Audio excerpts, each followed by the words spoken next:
The International Criminal Court issued an arrest warrant on Friday against Russian President Vladimir Putin, an exceedingly rare step for the world body, accusing the Russian president of the war crime of illegally deporting hundreds of children from Ukraine. ICC President Pyotr Mansky. This is an important moment in the process of justice before the ICC.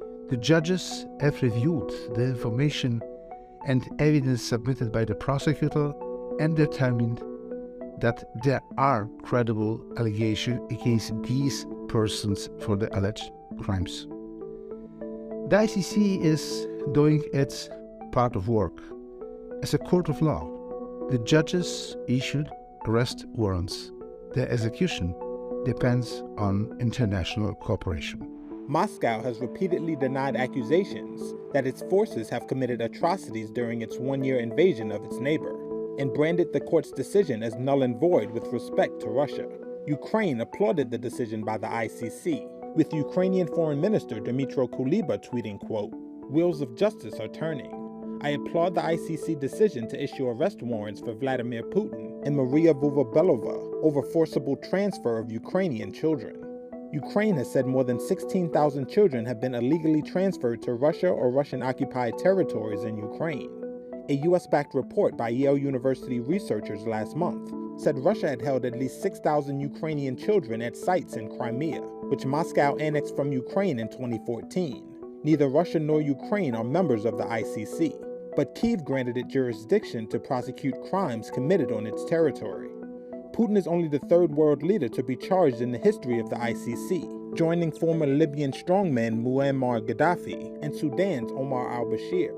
Friday's warrant requires any of the court's 123 member states to arrest Putin and transfer him to The Hague for trial if he sets foot in their territory. But the ICC has no police of its own. One thing that we should not forget is the fact that no immediate arrest is going to happen. Eva Vukacic is an historian at Utrecht University. Putin is not stupid. He's not going to travel abroad to a country where he might be arrested. So in some ways, of course, it is historical. I think it's possibly more likely that it will make him cling to power even more, even though nothing seems to have suggested that he intended to let go of power, right?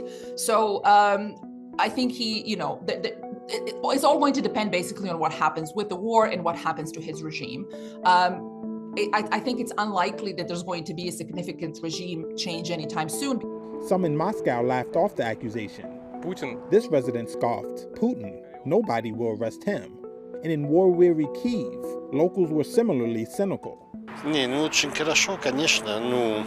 Sure, it's good, but in practice, no one will arrest him, right? Unfortunately, I think that only if he dies will everyone breathe a sigh of relief. Asked if Putin now feared traveling to countries that recognize the ICC, a Kremlin spokesperson said, quote, "I have nothing to add on this subject. That's all we want to say." Criminal court issuing an arrest warrant for Vladimir Putin? Well, I think it's justified, but the question is, it's not recognized internationally by us either. But I think it makes a very strong point. Are you confident the bank, sir? Are you confident the bank crisis has calmed down? Yes. Will you assist in the investigation for give us a sense of your reaction to President Putin meeting with President Xi next week?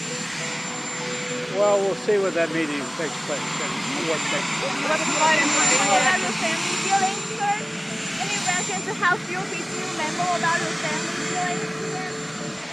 War crimes in Ukraine. He's clearly committed war crimes. Thank you.